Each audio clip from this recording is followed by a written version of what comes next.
presented by Great Music.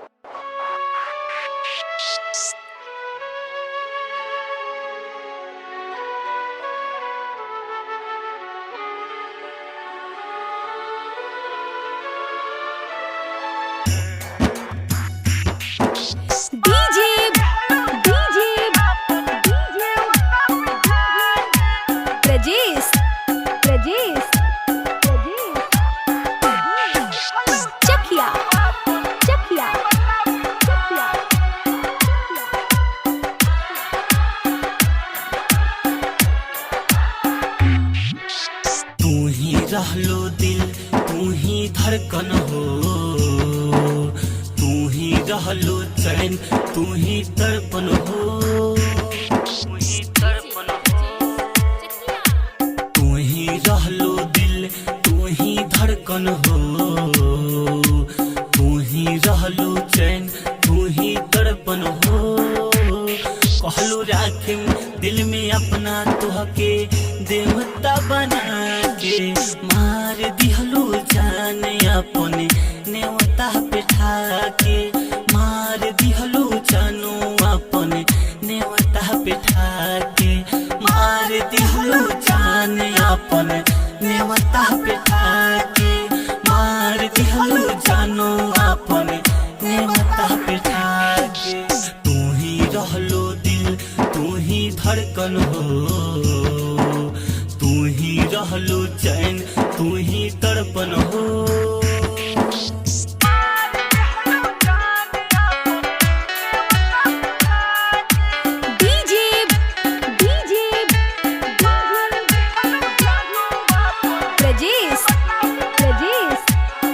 Digital recording studio चकिया।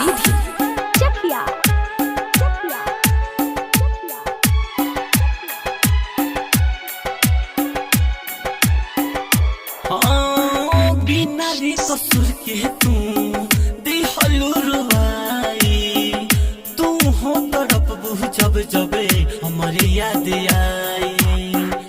जा जा सनो में अब तू जाई हर जाई, डोली उठ जहिया तो हरे दीवाना मर जाई। नाही सुनब बात थकब के तनो समझा के, मार दिहलू जान अपने नेवता बैठा के, मार दिहलो जानो अपने नेवता बैठा के।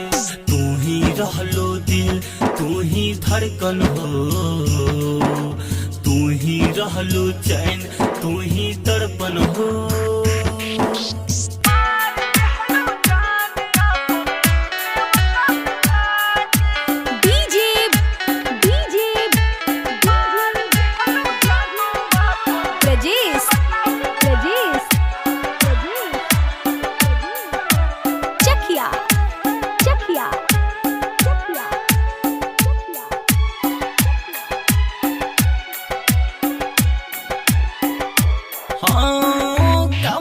जन्म के बदला हमसे सधावेलू, देखी गुम के आंसू हम के रोआवेलू।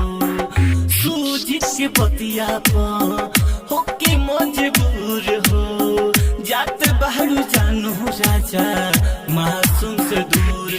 अपने चुनलू मन से राहुल के काट पर सुलागे, मार दिहलू सोना हमके नेवता बैठा के, मार दिहलू जानू हमके नेवता बैठा के।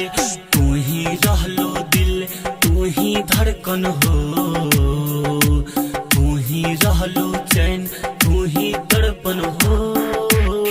कहलो राखे दिल में अपना तुहके देवता बना के, मार दिहलो जान अपने नेवता बैठा के, मार दिहलो जानो अपने नेवता बैठा के, मार दिहलो जान अपने नेवता बैठा के, मार दिहलो जानो अपने